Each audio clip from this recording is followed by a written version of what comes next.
ఓం శాంతి 28/8/2026 సాకార ఈశ్వరీయ మధుర మహావాక్యాలు. మధురమైన పిల్లలారా, ఈ సంగమ యుగమే ఉన్నతమయ్యే కళ లభించే యుగం. ఈ డ్రామాలోని గుప్త రహస్యం మీకు తెలుసు. సత్యుగం నుండి కళలు తగ్గిపోతూ వస్తాయి. ప్రశ్న: అన్నిటికంటే ఉత్తమమైన సేవ ఏది? ఆ సేవను ఎవరు చేస్తారు? జవాబు: భారతదేశాన్ని స్వర్గంగా, పేదవారిని ధనవంతులుగా, పతితులను పావనంగా చేయటం.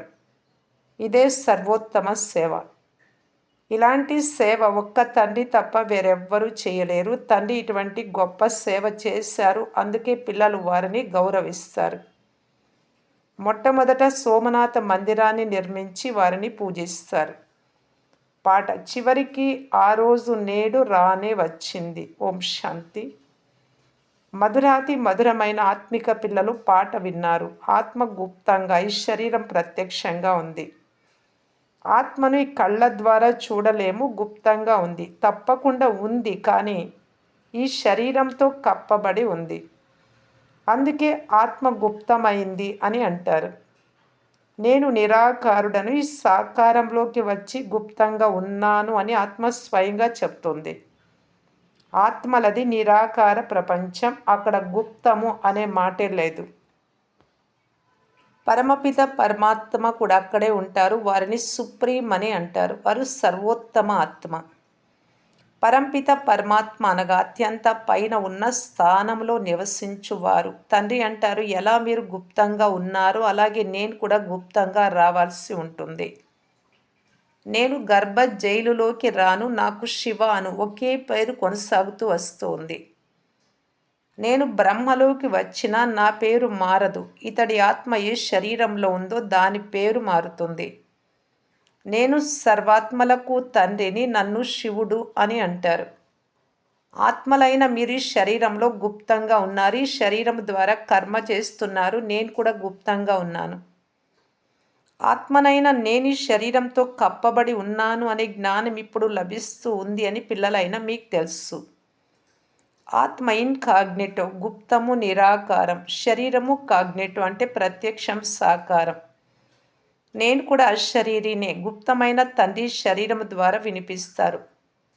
మీరు కూడా గుప్తమే. మీ శరీరం ద్వారా వింటారు. తండ్రి వచ్చి ఉన్నారు అని మీకు తెలుసు. భారతదేశాన్ని మళ్ళీ నిరుపేద నుండి ధనవంతంగా తయారు చేసేందుకు తండ్రి వస్తారు. మా దేశం పేద దేశం అని మీరు అంటారు. భారతదేశం ధనవంత దేశంగా ఉండేది అని అందరికీ తెలుసు. కానీ ఎప్పుడు ఉండేదో, ఎలా ఉండేదో ఎవ్వరికీ తెలియదు. మన భారతదేశం చాలా ధనవంత దేశంగా ఉండేది. దుఃఖము అనే మాటే ఉండేది కాదు అని పిల్లలైన మీకు చాలా నశ ఉంది. సత్యుగంలో రెండవ ధర్మం ఏది ఉండేది కాదు. ఒకే దేవీ దేవత ధర్మం ఉండేది. ఇది ఎవ్వరికీ తెలియదు. ఈ విశ్వ చరిత్ర భూగోళాల గురించి ఎవ్వరికీ తెలియదు. మన భారతదేశం చాలా ధనవంతంగా ఉండేది అని ఇప్పుడు మీకు బాగా తెలుసు. ఇప్పుడు చాలా పేదదిగా ఉంది. ఇప్పుడు మరలా ధనవంతంగా చేసేందుకు తండ్రి వచ్చారు. భారతదేశం సత్యుగంలో చాలా సంపన్నంగా ఉండేది. అప్పుడు దేవీ దేవతల రాజ్యం ఉండేది. మళ్ళీ ఆ రాజ్యం ఎక్కడికి వెళ్ళిందో, ఏమైందో ఎవ్వరికీ తెలియదు. ఋషులు మునులు కూడా మాకు రచయిత రచనల గురించి తెలియదు అని అంటారు. తండ్రి చెప్తారు, సత్యుగంలో దేవీ దేవతలకు రచయిత రచనల జ్ఞానం లేదు. ఆది మధ్య అంత్యాల గురించి తెలియదు. మేము మెట్లు దిగుతూ రసాతలానికి చేరుతాము అనే జ్ఞానం ఒకవేళ వారికి ఉన్నట్లయితే అక్కడ ఉండే విశ్వ సామ్రాజ్య సుఖం కూడా అనుభవించలేరు. చింత పట్టుకునేది. మనము తమో ప్రధానం నుండి సతో ప్రధానంగా ఎలా కావాలి అనే చింత ఇప్పుడు మీకుంది. ఆత్మలైన మీరు నిరాకార ప్రపంచంలో ఉండేవారు. అక్కడి నుండి మళ్ళీ సుఖధామంలోకి ఎలా వచ్చాము అనేది కూడా జ్ఞానమే. ఇప్పుడు మనం ఉన్నతమయ్యే కళలో ఉన్నాం. ఇది 84 జన్మల మెట్ల వరుస. దీని మధ్యలో ఏమవుతుందో కూడా మీకు తెలుసు. సత్యుగంలోకి అందరూ రాలేరు. డ్రామా అనుసారం ప్రతి పాత్రధారి నంబర్ వారుగా తమ తమ సమయంలో వచ్చి పాత్రను అభినయిస్తారు. పేదల పెన్నిది అని ఎవరిని అంటారు ఇప్పుడు మీకు తెలుసు. ప్రపంచంలోని వారికి తెలియదు. చివరికి ఆ రోజు నేడు వచ్చింది అని పాటలో కూడా విన్నారు. ఇదంతా భక్తి మార్గం. భగవంతుడు ఎప్పుడు వచ్చి భక్తులైన మనలను ఈ భక్తి నుండి ముక్తులుగా చేసి సద్గతికి తీసుకెళ్తారో కూడా తెలుసుకున్నారు.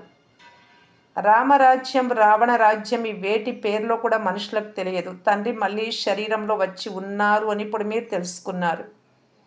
శివ జయంతిని కూడా ఆచరిస్తారు అనగా శివుడు తప్పకుండా వస్తారు, నేను కృష్ణుడి తనువులో వస్తాను అని తండ్రి ఎప్పుడు అనరు. తండ్రి అంటారు, కృష్ణుడి ఆత్మ 84 జన్మలు తీసుకుంది. ఎవరైతే మొదటి నెంబర్లో ఉండినారో వారే ఇప్పుడు చివరిలో ఉన్నారు. వారే వీరు మళ్ళీ అలాగే అవుతారు. నేను ఈ బ్రహ్మ సాధారణ తనువులోనే వస్తాను. నేను వచ్చి మీరు 84 జన్మలను ఎలా అనుభవిస్తారో అర్థం చేయిస్తాను. ఈ సమయంలో ఒక్కరు కూడా స్వయాన్ని దేవతా ధర్మానికి చెందిన వారము అని భావించరు. ఎందుకంటే సత్యుగాన్ని చాలా దూరంగా తీసుకెళ్లారు. కల్పమాయువు లక్షల సంవత్సరాలుగా వ్రాసేశారు. వాస్తవానికి డ్రామా చరిత్ర చాలా చిన్నది. ఇందులో కొన్ని ధర్మాలకు 500 సంవత్సరాలు, కొన్నిటికి 2500 సంవత్సరాల చరిత్ర ఉంది. మీ చరిత్ర 5000 సంవత్సరాలది. దేవతా ధర్మం వారే స్వర్గంలోకి వస్తారు, మిగిలిన ధర్మాల వారు తర్వాత వస్తారు. దేవతా ధర్మం వారి ఇతర ధర్మాలలోకి ద్వాపరయుగం తర్వాత బదిలీ అయిపోయారు. డ్రామా అనుసారం మళ్ళీ అలాగే బదిలీ అయి వెళ్తారు. మళ్ళీ తమ తమ ధర్మాలలోకి తిరిగి వస్తారు. తండ్రి అంటారు, పిల్లలారా, మీరు విశ్వానికి అధికారులుగా ఉండేవారు, తండ్రి స్వర్గస్థాపన చేసేవారు కనుక మేమెందుకు స్వర్గంలోకి రాకూడదు అని ఇప్పుడు మీరు భావిస్తారు. తండ్రి నుండి మేము వారసత్వాన్ని తప్పకుండా తీసుకుంటామని మీరు అంటారు కనుక దీని ద్వారా వీరు మన ధర్మానికి చెందిన వారు అని రుజువు అవుతుంది. ఎవరైతే మన ధర్మానికి చెందిన వారు కారో వారు రానే రారు. పరాయి ధర్మంలోకి ఎందుకు వెళ్ళాలి అని భావిస్తారు. సత్యుగ నూతన ప్రపంచంలో దేవతలకు చాలా సుఖం ఉండేది. బంగారు భవనాలు ఉండేవని మీకు తెలుసు. సోమనాథ మందిరంలో చాలా బంగారం ఉండేది. ఇటువంటి మందిరం మరెక్కడ ఉండదు. అందులో చాలా వజ్ర వైఢూర్యాలు ఉండేవి. బౌద్ధులు మొదలైన వారికి వజ్ర వైఢూర్యాల భవనాలు ఉండవు. పిల్లలైన మిమ్మల్ని ఏ తండ్రి అయితే ఇంత ఉన్నతంగా తయారు చేశారో వారిని మీరు చాలా గౌరవిస్తారు. ఎవరు మంచి కర్మ చేసి వెళ్తారో వారిని గౌరవిస్తారు. అన్నిటికంటే మంచి కర్మ పతిత పావనుడైన తండ్రియే చేసి వెళ్తారు అని మీకు తెలుసు. అన్నిటికంటే అత్యుత్తమ సేవ అనంతమైన తండ్రి చేస్తారు అని మీ ఆత్మ చెప్తుంది. మనలను పేదవారి నుండి ధనవంతులుగా, బికారుల నుండి రాకుమారులుగా తయారు చేస్తారు. ఎవరైతే భారతదేశాన్ని స్వర్గంగా తయారు చేస్తారో వారికి ఇవ్వవలసినంత గౌరవం ఇవ్వరు. సోమనాథ మందిరం అత్యున్నత మందిరంగా మహిమ చేయబడింది. దానిని దోచుకొని వెళ్ళారు అని మీకు తెలుసు. లక్ష్మీనారాయణల మందిరాన్ని ఎప్పుడూ ఎవరూ దోచుకొని వెళ్ళలేదు. సోమనాథ మందిరాన్ని దోచుకున్నారు. భక్తి మార్గంలో వీరు చాలా ధనవంతులుగా ఉండేవారు.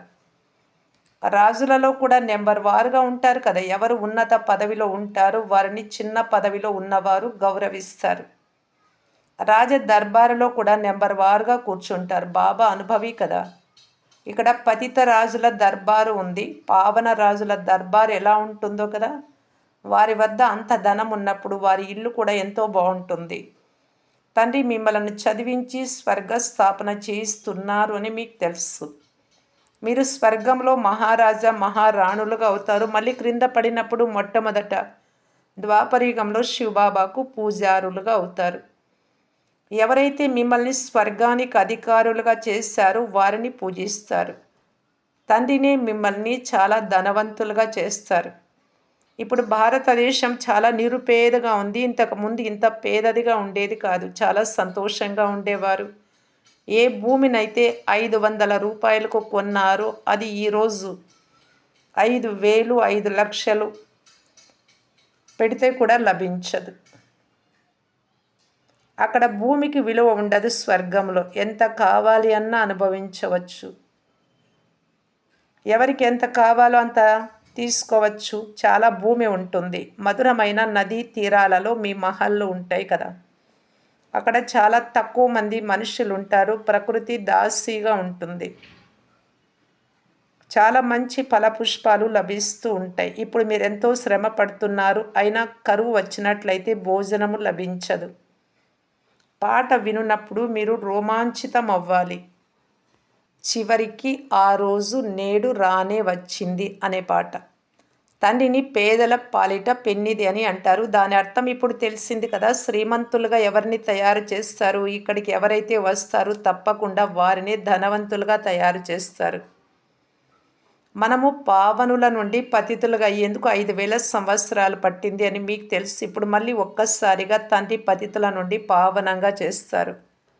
అత్యున్నతులుగా చేస్తారు. ఒక్క సెకండ్‌లో జీవన్ముక్తి లభిస్తుంది. బాబా మేము మీ వారము అని పిల్లలు అంటారు. బాబా అంటారు, పిల్లలారా మీరు విశ్వానికి అధికారులు. పుత్రుడు జన్మించగానే వారసుడిగా అవుతాడు. ఎంతో సంతోషం కలుగుతుంది. ఆడబిడ్డను చూస్తే సంతోషం తగ్గిపోతుంది. ఇక్కడ ఆత్మలందరూ పిల్లలే. మీరు స్వర్గానికి అధికారులుగా అవుతారు. మీరు 5000 సంవత్సరాల క్రితం స్వర్గానికి అధికారులుగా ఉండేవారు అని ఇప్పుడు మీకు తెలిసింది. తండ్రి అలా తయారు చేస్తారు. శివ జయంతి కూడా ఆచరిస్తారు, కానీ వారు ఎప్పుడు వచ్చారో ఎవ్వరికీ తెలియదు. లక్ష్మీనారాయణల రాజ్యం ఎప్పుడు ఉండేదో కూడా తెలియదు. వాస్తవానికి భారతదేశం యొక్క జనసంఖ్య అన్నింటికంటే ఎక్కువగా ఉండాలి. భారతదేశ భూమి కూడా అన్నింటికంటే పెద్దదిగా ఉండాలి. సత్యుగం నుండి ఉంది. లక్షల సంవత్సరాలు ఉన్నట్లయితే చాలా భూమి ఉండాలి. పూర్తి ప్రపంచంలోని భూమి కూడా సరిపోదు. లక్షల సంవత్సరాలలో ఎంతమంది మనుషులు జన్మిస్తారు? లెక్కలేనంత మంది అవుతారు, కానీ అంతమంది లేరు. ఈ విషయాలన్నీ బాబా అర్థం చేయిస్తూ ఉన్నారు. మనుషులు వింటే ఈ విషయాలు మేమెప్పుడు వినలేదు, ఏ శాస్త్రాలలోనూ చదవలేదు, ఇవి అద్భుతమైన విషయాలు అని అంటారు. ఇప్పుడు మీ బుద్ధిలో పూర్తి సృష్టి చక్ర జ్ఞానమంతా ఉంది. ఇతడు అనేక జన్మల అంతిమంలో పతితాత్మగా ఉన్నాడు. ఎవరైతే సతో ప్రధానంగా ఉండేవారో అతడే ఇప్పుడు తమో ప్రధానంగా అయ్యాడు బ్రహ్మబాబా. మళ్ళీ సతో ప్రధానంగా ఇప్పుడు కావాలి. ఆత్మలైన మీకు ఇప్పుడు శిక్షణ లభిస్తుంది. ఆత్మ శరీరం ద్వారా వింటున్నప్పుడు శరీరం ఊగుతుంది. ఎందుకంటే ఆత్మ వింటుంది కదా! ఆత్మలైన మీరు 84 జన్మలు తీసుకున్నారు అంటే 84 మంది తల్లి తండ్రులు తప్పకుండా లభించి ఉంటారు. ఇది కూడా లెక్కనే కదా! 84 జన్మలు తీసుకుంటాము అని బుద్ధిలో వస్తుంది. ఇంకా తక్కువ జన్మలు తీసుకునేవారు కూడా ఉంటారు. అతి తక్కువ, అత్యధికం లెక్క కూడా ఉంటుంది కదా! శాస్త్రాలలో ఏమేం వ్రాశారో బాబా అర్థం చేయిస్తారు. మీకు కనీసం 84 లక్షల జన్మలని అంటారు, కానీ నాకైతే లెక్కలేనన్ని జన్మలు అణువణువులో ఉన్నాను అని అంటారు అని శివబాబా అంటున్నారు. కణ కణంలో ఎక్కడ చూసినా నీవే నీవు, ఎక్కడ చూసినా కృష్ణుడే కృష్ణుడు ఇలాగంటూ ఉంటారు. కృష్ణుడు సర్వవ్యాపి అని మధుర బృందావనాలలో అంటారు. రాధా పంత్ వారు ఎక్కడ చూసినా రాధయే రాధ అని అంటారు. మేము రాధాస్వాములము అని, కృష్ణస్వాములు వేరే అని అంటారు. రాధాస్వామి భక్తులు రాధను మాత్రమే నమ్ముతారు. ఎక్కడ చూసినా రాధయే రాధ, మీరు కూడా రాధ, మేము కూడా రాధ అని అంటారు. ఇప్పుడు తండ్రి అంటారు, నేను పేదల పాలిట పెన్నిధిని కదా! భారతదేశమే అన్నింటికంటే సంపన్నంగా ఉండేది, ఇప్పుడు అన్నింటికంటే పేదగా అయింది. కనుక నేను ఇక్కడే రావాల్సి ఉంటుంది.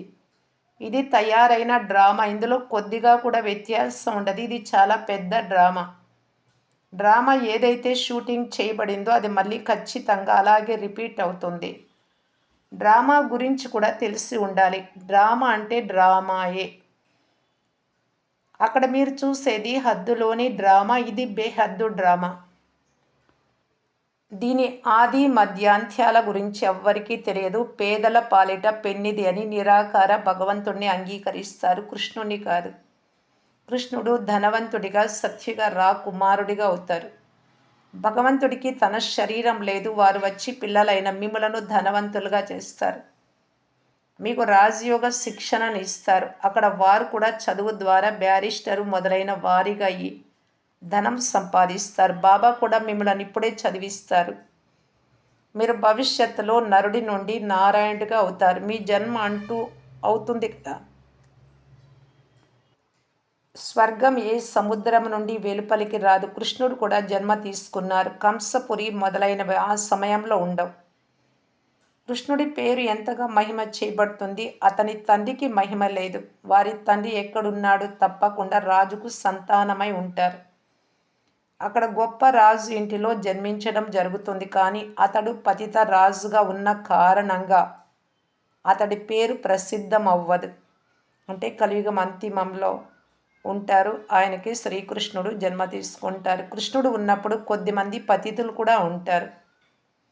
ఎప్పుడైతే వారు కూడా సమాప్తం అవుతారో అప్పుడు అంటే స్వర్గం వస్తుంది. గద్దె పైన కూర్చుంటాడు. తన రాజ్యాన్ని తీసుకుంటాడు. అప్పుడే వారి శకం 111 నుండి ప్రారంభమవుతుంది. లక్ష్మీనారాయణల నుండి శకం ప్రారంభమవుతుంది.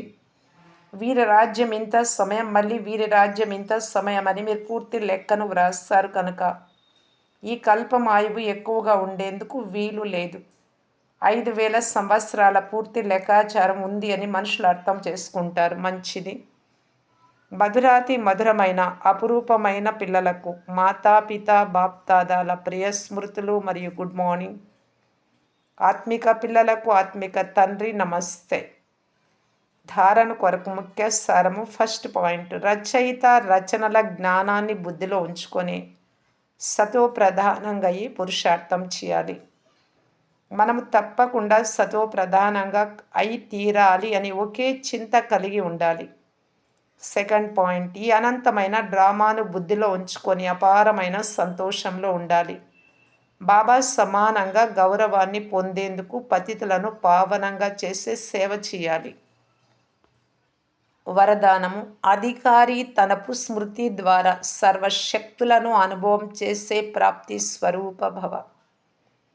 ఒకవేళ బుద్ధి యొక్క సంబంధం సదా ఒక్క తండ్రితో జోడింపబడి ఉంటే సర్వశక్తుల వారసత్వము అధికార రూపంలో ప్రాప్తి అవుతుంది. ఎవరైతే అధికారిని అని భావించి ప్రతి కర్మ చేస్తారో వారికి అడిగే లేక సంకల్పంలో కూడా వేడుకొనే అవసరం ఉండదు. ఈ అధికారి తనం యొక్క స్మృతియే సర్వశక్తుల ప్రాప్తిని అనుభవం చేయిస్తుంది.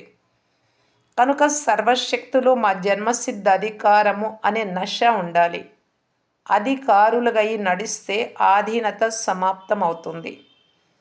స్లోగన్. స్వయంతో పాటు ప్రకృతిని కూడా పావనంగా చెయ్యాలి అంటే సంపూర్ణ లగావ్ ముక్తులుగా, ఆకర్షణ ముక్తులుగా కావాలి.